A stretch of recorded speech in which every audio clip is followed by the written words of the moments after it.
એવા આનંદભાઈ પટેલને હું વિનંતી કરું છું કે તેઓ પોતાનું વક્તવ્ય રજૂ કરે. આનંદભાઈ.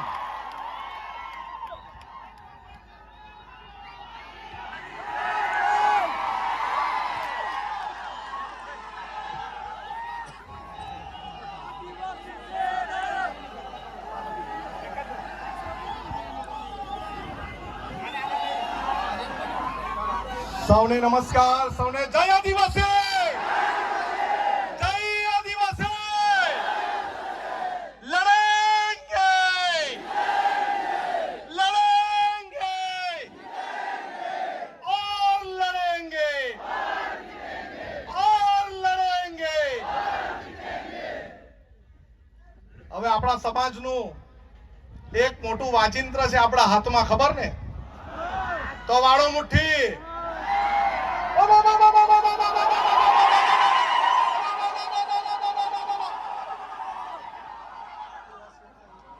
આપણે આદિવાસી સમાજ એટલે એક એવો સમાજ આ દુનિયામાં છે એ કોઈના બાપથી ડરતો બી નથી અને ઝૂકતો બી નથી. એ આ ચેતરભાઈએ સાબિત કરી દીધું છે. આ ચોર, લુચ્ચા, બેરા, મૂંગા, ભાજપિયા એને કહી દે ચેતર વસાવા એકલો નથી, આ કરોડો આદિવાસી એની સાથે છે. અરે અમને એવી આદેશ આપવામાં આવે ચેતરભાઈ જો જેલમાંથી કે જેલ ભરો આંદોલન કરવાનું છે, આપણે જેલ ભરો આંદોલન કરવાનું છે. અરે ગુજરાતમાં એવી કોઈ જેલ નહીં મળે જે 1 કરોડ આદિવાસીને જેલમાં મૂકી શકે. અને આ મારે પોલીસને કહેવાનું છે, આદિવાસી સમાજને બાજી મૂડિયા ગણવાનું બંધ કર. આ આદિવાસી સમાજ આ દુનિયાનો વાઘ છે અને વાઘ રહેશે. હવે પછી છે ને લાફાવાળી કરવાની જરૂર નથી. અરે ભગાવો વાળું કરવાનું શરૂઆત કરવાની છે. મારા ગામમાં ભાજપીઓની જ ચાલો ભાગો. અરે જંગલ ખાતાવાળાને બહુ તુમાખી આવી ગયેલી હોય ને, અમારા વિસ્તારમાં પ્લાન્ટેશન નથી કરવા દેતા, આવીને બતાવજો અમારા વિસ્તારમાં. અરે આ આદિવાસી સમાજ એક દિવસ ડેરીમાં દૂધ ભરવાનું બંધ કરે ને તો આ બધા ભાજપીઓને ચા પીવાની બી નહીં મળે. અરે આ આદિવાસી સમાજ પોતાના વિસ્તારમાં પડેલું વરસાદનું પાણી રોકી દે ને તો ધોવાના બી ફાફા થઈ જાય. આપણે એક રહેવાનું છે. પાર્ટી પક્ષમાં જ્ઞાતિના ફાટામાં ફટવાનું નથી, બટવાનું નથી, વેચાવાનું નથી. આપણે બોર્ડર લેસ બનવાનું છે. દરેક ભારતીય આદિવાસી એક થવાનું છે. મારો વિસ્તાર તારો વિસ્તાર નહીં. જ્યાં પણ કોઈને તકલીફ પડે, મહારાષ્ટ્રમાં લકીભાઈને તકલીફ પડે તો આપણે સૌએ ત્યાં જઈને એને સહકાર આપવાનો છે. આપણા વિસ્તારના દરેક લોકોને મારે અપીલ છે કે આ વર્ષાબેન એના કુટુંબની જવાબદારી એક ભાઈ તરીકે આપણી છે કે નહીં? છે કે નહીં? અને પોલીસ વાળા, અહીંના પોલીસ વાળાને બી કહેવા માંગુ છું, તમારામાં તાકાત હોય ને આવનારા દિવસોમાં જેલ ભરો આંદોલન કરવાના, ત્યારે અમને અટકાવજો. અમે લડવા તૈયાર છે. અમે લડવા બી તૈયાર છે, મરવા બી તૈયાર છે, પણ ઝૂકવા તૈયાર નથી. આપણે કદી ઝૂક્યા નથી અને ઝૂકશું પણ નથી. દરેક હાથ ઊંચો કરીને કેવું, આપણે સૌ હાથ ઊંચો કરીને કેવું, બધા આપણે સૌ ચેતરભાઈના સમર્થનમાં છે. આ સરકાર નહીં સમજે, આવનારા દિવસમાં જેલ ભરો આંદોલન કરીશું અને કરીશું. સૌનો આભાર. સૌને જય જોહાર. જય જોહાર.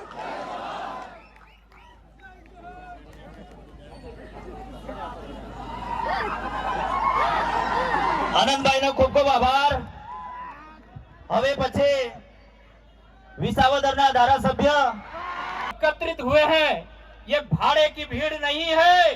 आपके गुजरात के जो ऊपर गए हैं उनको बोल देना कि ये भीड़ जो आप लोग बुलाते हैं वैसी भीड़ नहीं है। ये चेतर भाई के समर्थन में आज डीएनए जग के आया है और आने वाली पीढ़ियां देखेगी इस जन सैलाब को और आप हम सब मिलकर ऐसा मंजर तय करेंगे कि हमारे समाज के साथ कहीं पे भी अन्याय होता है तो पार्टी, जन संगठन, जाति, उपजाति सबसे उठकर सबसे पहले अपने भाई के साथ देना चाहिए। साथ देना चाहिए कि नहीं देना चाहिए? ऊंचा हाथ करो। लड़ेंगे, लड़ेंगे। सरकार तुम्हारी जेल में कितनी जगह बाकी है देखना है, देखना है। पुलिस तुम्हारी बंदूकों में कितनी जगह खाली, कितनी गोली खाली है देखना है, देखना है। तो साथियों, हम लोग लड़ेंगे। हमारे लोगों ने इस देश के लिए जान लुटा दी, हमारे लोगों ने संपत्ति लुटा दिए, हमारी कल्चर चले गया, हमारा बीज चले गया, हमारे पूर्वजों की सारी आइडेंटिटी चले गई। हमारे बेटे आज समाज के बेटे राजनीति करते हैं तो उन लोगों को जेल में डाला जाता है। ये देश क्या तुम्हारा बाप का देश है? ये हमारे बाप का देश है। और इस देश के खिलाफ चाहे पुलिस हो, चाहे कोई भी हो, हम हर जगह आवाज बुलंद करेंगे साथियों। और मुझे लगा कि चेतर भाई वसावा जी और उनकी जो पत्नी है, छोटा सा 18-20 महीने का बच्चा गोद में लेके चल रही थी, तो हमारा खून खोल उठा।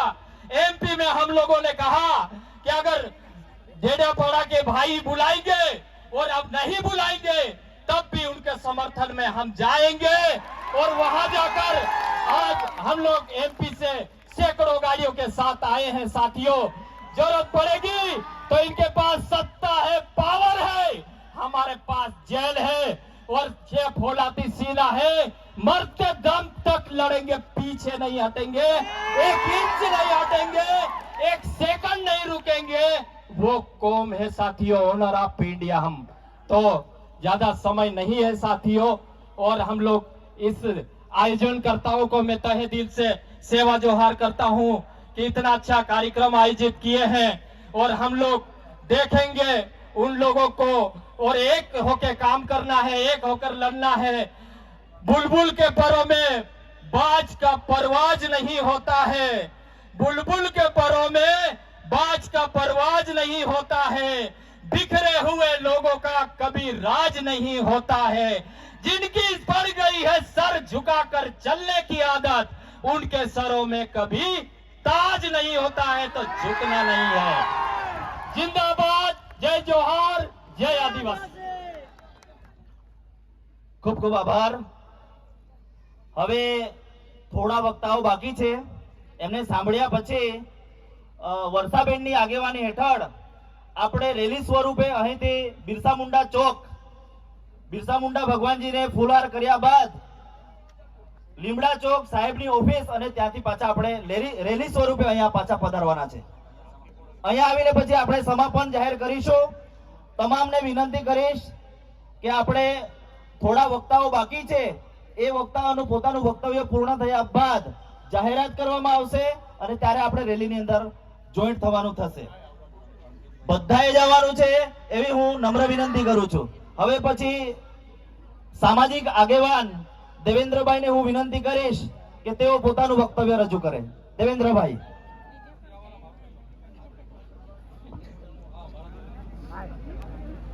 સૌને જય આદિવાસી. जय आदिवासी. जेल के ताले टूटेंगे, जेल के ताले टूटेंगे. આજના સામાજિક જન સમર્થન સભામાં ઉપસ્થિત મંચ પર અગ્રણીજનો, 4 રાજ્યમાંથી આવેલા દરેક સમાજના શુભચિંતકો, મિત્રો, આપણે સૌ જાણીએ છીએ કે કૃષ્ણ ભગવાન જનઈ માતા જેલમાંથી જન્મીને જ્યારે નીકળ્યા ત્યારે કંસ મામાનું રાજ ખતમ થઈ ગયેલું. આ ભાજપ વાળાને એવું ખબર છે કે ચૈતરભાઈ સાથે નાના બાળકને જે જેલમાં મોકલ્યું હતું એ મામા ભાણે થાય છે. જે બંને મામા ભાણે થાય છે. જે દિવસ છઠ્ઠી હતી ને તે દિવસે તારીખ ભરવા ગયેલા. છઠ્ઠી પણ આ ભાજપની સરકારે પૂજવા નથી દીધી, પરંતુ એમની છઠ્ઠી ચૈતરભાઈ પોતાનો મામો અને ભાણે જેલમાં પૂંજીને આવવાના છે. આ ભાજપના જેટલા પણ ભ્રષ્ટાચારી નેતાઓ છે એમને કહેવા માંગુ છું, તમારા પણ બિસ્તરા પોટલા તૈયાર રાખજો. મામા ભાણ્યા એક થઈ નીકળશે. આજે જે ન્યાય પ્રાણિકા છે એ મૌલિક જે કોર્ટ કહેવાય એની સજા છે. બીજી કોર્ટ છે એ આ જે સામાજિક જે સંગઠન છે, આ લોકોની જે જાહેર કોર્ટ છે એનો ચુકાદો ચૈતરભાઈ તરફી છે અને કુદરતનો ચુકાદો ભાજપ વાળાને જે પણ પોલીસ વાળાએ જે ચાર્જશીટમાં જે ખોટા જવાબ લખ્યા છે એના હાથમાં લખવો થઈ જાય એવી આ કુળદેવીને અમે પ્રાર્થના કરીએ છીએ. અમારા આદિવાસી સમાજના કુળદેવીને અમે પ્રાર્થના કરવાના છે અને દારૂની છાક પણ પાડવાના છે. જે નેતાના જે જેલના ષડયંત્રમાં હાથ હશે એ સારી રીતે સાંભળી લે. અમે આજે ઘરે જઈને દારૂની છાક પાડવાના છે અને કણી કંસરી માતાનો અમે પૂંજ મૂકવાના છે. અમારા આદિવાસી જે વડલા હતા અમને શીખવાડી ગયેલા છે. અમે એકવાર જંગલમાં રાત્રે 12 વાગે પગ મૂકે ને તારે કણી કંસરી માતાની ખાલી એમ છાક પાડીએ, પૂંજ મૂકે ને એટલે વાઘ બી ટળી જતા હતા. તમે તો કયા ખેતરને મૂડીના માલિક છો? તમારે 7 જન્મ સુધી સત્તા નહીં આવવા દઈએ. તમે એકવાર લખી રાખજો, એકવાર મેદાને ચડજો. આદિવાસી હું છે ભાન પાડી દઈશું. આ સભામાં દરેક સમાજના આગેવાનો આવ્યા છે, એમનો ખૂબ ખૂબ આભાર માનીને મારું વક્તવ્ય પૂરું કરું છું. આભાર.